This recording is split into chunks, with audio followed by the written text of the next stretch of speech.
হুয়াল্লাযী খালাকা লাকুম মা ফিল আরদি জামিআন সুম্মা ইসতাওয়া ইলাস সামা।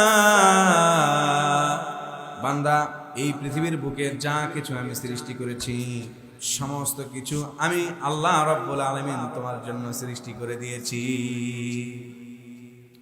এই পৃথিবী সৃষ্টি করার পরে আমি আসমানটাকে তোমার জন্য সুশোভিত করে দিলাম, কত চমৎকার করে দিলাম। ও বান্দা, তুমি যেদিকে তাকাবে শুধু আমার নিয়ামত আর নিয়ামত দেখতে পাবে। সুবহানাল্লাহ।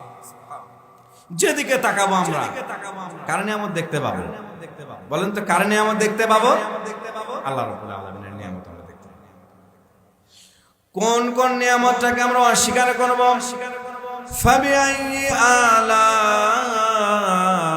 রাব্বিকুমা তুকাযযিবান। আল্লাহ রাব্বুল আলামিন যে যে নিয়ামতগুলো আমাদেরকে দিয়েছেন, কয়টা নিয়ামত আমরা অস্বীকার করব বলেন? সুযোগ আছে? সুযোগ আছে বলেন? আল্লাহর নিয়ামতগুলোকে অস্বীকার করার কোনো সুযোগ নেই। এই যে আমরা এতগুলো মানুষ এখানে এসেছি, আমরা নিঃশ্বাস নিচ্ছি না বলেন? এই নিঃশ্বাস নিচ্ছি, নিঃশ্বাসের সাথে এই দেহের মধ্যে কি যায়? অক্সিজেন যায়। একজন মানুষ অক্সিজেন নেয়, কার্বন ডাই অক্সাইড ছাড়ে। সমস্ত গাছগুলো যদি বলে আমরা আর কার্বন ডাই অক্সাইড নিব না,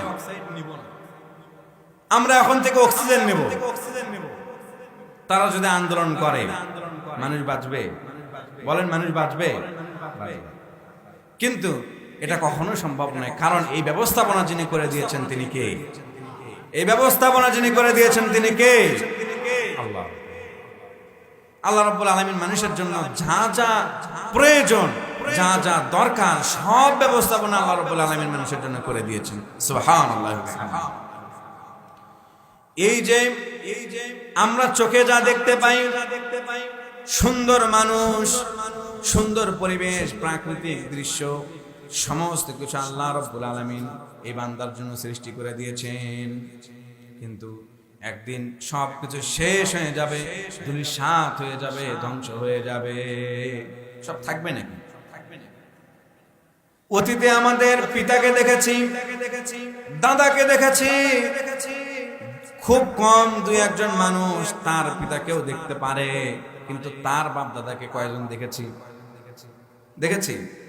আমাদের পূর্ববর্তী 2 থেকে 3 প্রজন্ম আগের মানুষগুলোকে আমরা কি দেখেছি? তারা তো পৃথিবীতে এসেছিল এই আমাদের মতোই, ছোট্টবেলায় জন্মগ্রহণ করেছিল, তারা আস্তে আস্তে বড় হয়েছে, চুলদাড়ি পেকে গেছে, তারা ক্ষমতা বাহাদুরি দেখিয়েছে। আজকে তারা কোথায়? আজকে তারা কোথায়? তারা আমাদের মাঝে আর নাই। আছে বলে? কিন্তু তাদের রেখে যাওয়া এই জমি জমার উপরেই কিন্তু আমরা বসবাস করছি, ঠিক কিনা? আমরা তাদের নামটা জানারও প্রয়োজন মনে করি। যদি আপনাকে আমাকে জিজ্ঞাসা করা হয় আপনার পূর্ববর্তী 3 প্রজন্মের লোকের নাম বলেন, অধিকাংশ মানুষ আমরা পারবো না। তো এই পৃথিবীর বুকে আমরা যে এসেছি, আমাদের কিছুদিন যাওয়ার পরে, 1-2 প্রজন্ম যাওয়ার পরে আমাদের নামটাও মানুষ মনে রাখবে না, ঠিক না? অথচ আমরা মনে করি আমরা আর কখনো মরবই না, তাই না? বলেন, আমরা কখনো মারাই যাব না, চিরদিন অনন্তকাল আমরা বেঁচে থাকবো। আবার এক শ্রেণীর মানুষ মনে করে যে মৃত্যু হয়ে গেলেই মনে হয় সমাধান।